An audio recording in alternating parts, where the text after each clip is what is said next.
राजनीति से काम तक, अपराध से अंजाम तक, खेत से खलियान तक, खिलाड़ी से मैदान तक, सितारों से आसमान तक, हर खबर पर होगी हमारी नजर। पल पल बदलती देश और दुनिया की खबर पाइए सिर्फ इंडिया टाइम 24 पर। सुबह हमारी, बात आपकी। नमस्कार दोस्तों, इंडिया टाइम 24 में मैं हूं आपके साथ स्नेहा सिंह। आइए देखते हैं आज की एक खास रिपोर्ट। आज सपा नेता व संभावित प्रत्याशी नसीम अहमद ने ग्राम लालू गौटिया में जनसंपर्क व नुक्कड़ सभा को संबोधित किया व कहा कि पूरे गांव में कहीं भी पक्के रोड नहीं है, नालियों का पानी घरों में घुस रहा है। फरीदपुर से लालू गौटिया को जोड़ने वाला रास्ता भाजपा के विकास कार्य बता रहा है। क्या यही भाजपा का विकास है? अब तो यहाँ के विधायक मंत्री बन गए हैं, क्या वो कभी ग्रामीणों की सुध लेने आए या सिर्फ काली कमाई करने में ही लगे रहेंगे? सपा नेता नसीम अहमद ने कहा कि लालू गौटिया में धरातल पर कोई भी कार्य नहीं हुए। भाजपा जुमलेबाज पार्टी है, वही समाजवादी पार्टी जो कहती है उससे कहीं ज्यादा करती है। आने वाले 2022 के चुनाव में बघेड़ी क्षेत्र की जनता ऐसी निकम्मी सरकार को उखाड़ फेंकेगी व प्रदेश में समाजवादी पार्टी की सरकार बनाने का काम करेगी। वहीं दूसरी तरफ वैसे तो इसी भाजपा ने चुनाव से पहले वादा किया था कि हर गरीब के खाते में 15-15 लाख रुपए आएंगे, काला धन आएगा। आया तो कुछ नहीं, परंतु गरीबों को ही इनकी सरकार द्वारा लूटने का कार्य किया गया है। अब जब चुनाव आ चुके हैं और समाजवादी पार्टी का बढ़ता जनाधार देखकर भाजपा वाले घबरा गए हैं और तरह तरह के प्रोपेगेंडा कर रहे हैं, लेकिन जनता अब समझ चुकी है कि इनकी कथनी व करनी में बहुत अंतर है। वह भाजपा झूठ की बुनियादी पर टिकी है और आने वाले 2022 के चुनाव में जनता अखिलेश यादव के नेतृत्व में पूर्ण बहुमत से समाजवादी पार्टी की सरकार बनाएगी। व सपा नेता नसीम अहमद ने कहा कि ग्राम लालू गौटिया के लोगों में भारी जोश को देखकर यह भरोसा हो गया है कि पूरे उत्तर प्रदेश में भाजपा का सूरज हमेशा के लिए डूब जाएगा। सन 2022 में किसान इंकलाब होगा और चुनाव में अवश्य बदलाव आएगा। नसीम ने कहा कि भाजपा राज में किसानों को क्या क्या नहीं सहना पड़ता। कृषि कानूनों से उन्हें तमाम परेशानियां उठानी पड़ी। किसान मजदूर बदहाली के शिकार है, खाद नहीं मिल पा रहा है। गन्ना किसानों को बघेड़ी शुगर फैक्ट्री पर कई करोड़ रुपए बकाया है। किसानों के एकजुटता ने संदेश दिया है कि वे भाजपा के लिए अपने दरवाजे बंद कर देंगे। किसानों के लिए एमएसपी के लिए ठोस फैसला हो। उन्होंने कहा कि किसानों को उनके हक दिलाए जाएंगे। भाजपा किसान का अपमान करती रही है। भाजपा के मंत्री और समर्थकों ने किसानों को गाड़ी से कुचल दिया है। दवा, इलाज, खाद के लिए लोगों को लाइन में लगना पड़ा है। नसीम ने कहा कि भाजपा ने महंगाई बढ़ाई है। डीजल, पेट्रोल, रसोई गैस के दाम बहुत बढ़ गए हैं। भाजपा के लोगों को बहुत दुख और परेशानी दी है। नौकरी मांगने पर नौजवानों पर लाठियां बरसाती है। प्रदेश की जनता अब भाजपा को वापस सत्ता में नहीं आने देगी। भाजपा सरकार सरकारी संस्थानों को बेचकर लोगों का हक और अधिकार छीन रही है। हवाई जहाज बेच दिए, एयरपोर्ट बेच दिए, रेलवे स्टेशन बेच दिए। आज मोटरसाइकिल चलाना भी भारी हो गया है। पलायन की बात करने वाले खुद पलायन करके आए हैं। नसीम अहमद ने कहा कि सपा कार्यकर्ता भाईचारे को मजबूत करने के लिए खड़े हैं। सपा सरकार में गरीब किसान लोगों को बिजली के बिलों में राहत दी जाएगी। समाजवादी सरकार में किसान के भुगतान के लिए अलग से एक किसान फंड बनाएंगे, जिसमें गन्ना किसानों का समय से भुगतान हो सके। हम किसानों की विरासत को आगे बढ़ाएंगे। नसीम ने कहा कि भाजपा नफरत की राजनीति कर रहे हैं और हमारे बीच खाई पैदा कर रहे हैं। हमारे और आपके बीच में जो खाई पैदा कर रहे हैं, भाजपा के ठोको राज ने लोगों को अपमानित किया है। बुलडोजर वाले अपने बुल को नहीं संभाल पा रहे हैं। उनकी हर बात झूठी है। इनका प्रचार और विकास झूठा है। सपा नेता नसीम अहमद ने कहा कि भाजपा ने किसानों को कुचला है और 700 से ज्यादा शहीद हुए हैं। किसानों की कुर्बानी बहुत बड़ी है। यूपी में पेपर होते हैं लेकिन उससे पहले लीक हो जाते हैं।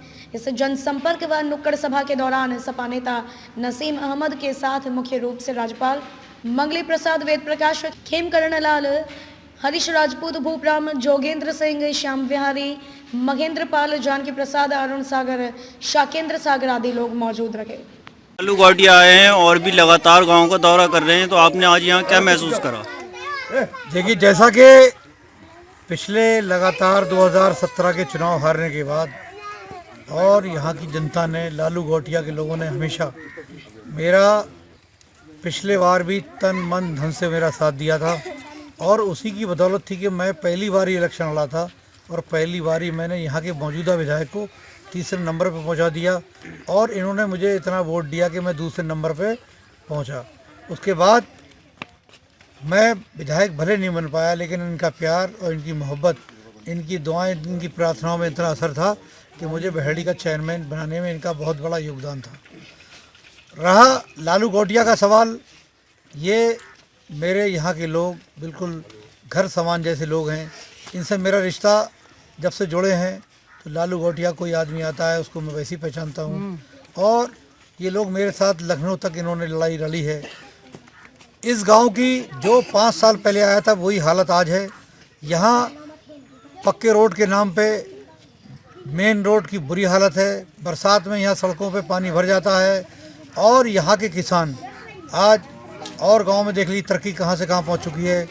गरीब गरीब होता जा रहा है और जो सरकार द्वारा न्यूनतम मूल्य फिक्स करा गया है 1940 रुपये, 1940 किसी किसान को नहीं मिला है।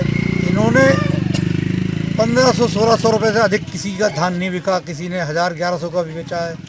और इतना ज़्यादा खाद पे किल्लत, खाद मिल नहीं रही है, खाद की महंगाई अलग है और दूसरा उधर महंगाई ने इनकी कमर तोड़ दी है। खाने का तेल 200 रुपये को मिल रहा है और रसोई गैस 400-450 की जो मिलती थी वो इस वक्त 900 पार कर चुकी है। एक तो किसानों को न्यूनतम मूल्य ना मिलना, दूसरे महंगाई ने कमर तोड़ देना, तीसरी खाद को ना मिलना। और इस वक्त जो यहाँ रोडों की हालत है बद से बदतर है।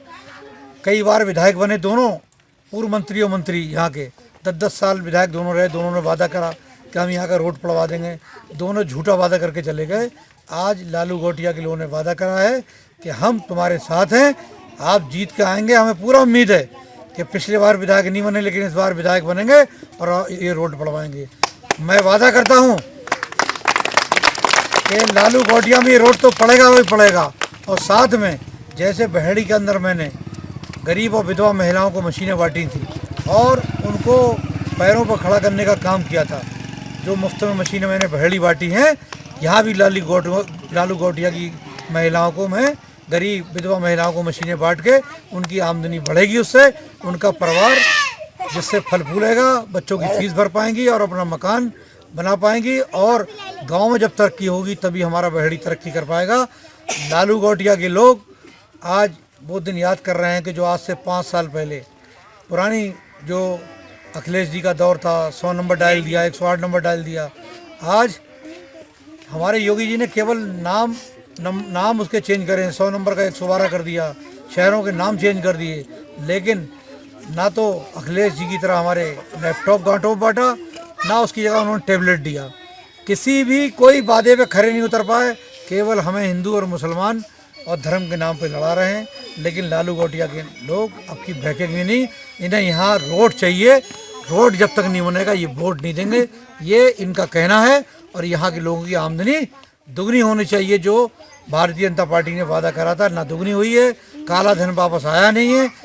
अब एक ही लालू घोटिया के लोग का कहना है कि हम उसी प्रत्याशी को देंगे।